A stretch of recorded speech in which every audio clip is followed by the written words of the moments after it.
After the output is passed through the effect unit, it is sent to the envelope for final scaling and shaping.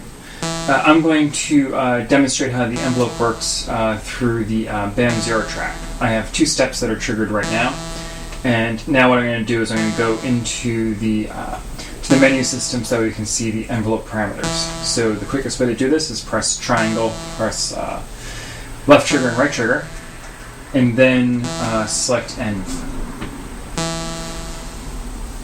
So the envelope has 2 different shapes available, either a simple delay and exponential decay or gain, or a full DA/DSR envelope.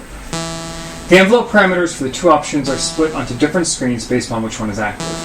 The current active envelope is set with the env type parameter. If it's an exponential envelope, then it's set to EXP, and if it's a DA/DSR envelope, it is set to DA/DSR. So right now you can see it's set to EXP, so we're using exponential.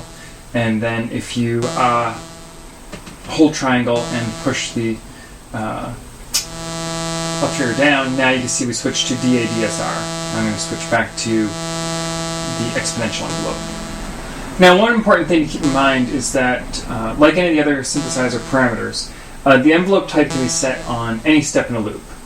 However, generally speaking, you're going to want the same envelope type for all steps in a loop to have the same envelope applied to it.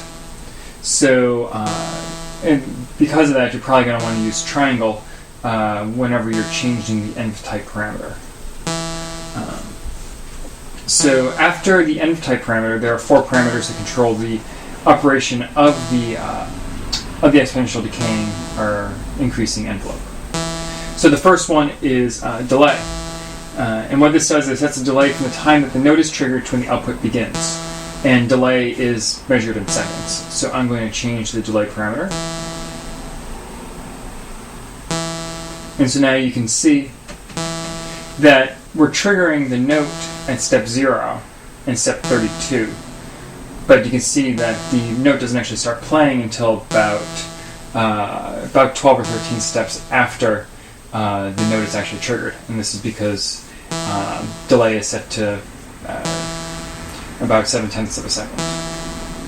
So what I'm going to do now is I'm going to bring delay back down to 0.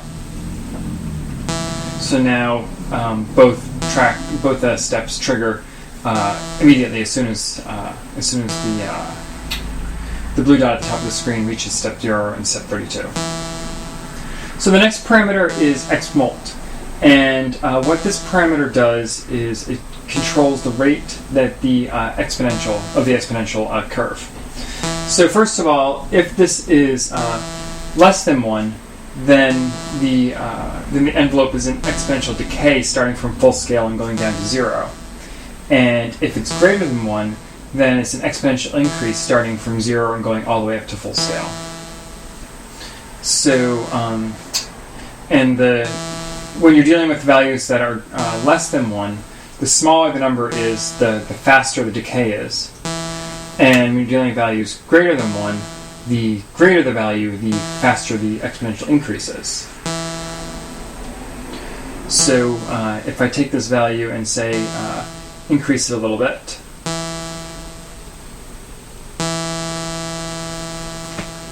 you can hear how as we get closer to 1, that the decay is much longer. And then as we get closer to 0, you can hear that that decays very, very quickly. Now, in general, you probably want to keep this value between 0.99 and 1.01. Once you get to values much lower than that, the sound pretty much disappears. So I'll raise this back up to a more audible sound. So then the next 2 parameters are the vol and pan values. And these values are actually the same that are available also from the step sequencer. So vol controls the volume at the particular step. This can go from 0 to 1. And pan controls the pan from 0 to 1, and that controls whether or not you have a left or right pan to the output. Now, every track in PSPSeq is mono, but you can still pan it within the stereo field. And the reason why I put these parameters in the menu system, so that way you can apply the randomization and interpolation features I explained earlier in the tutorials to the volume and pan parameters.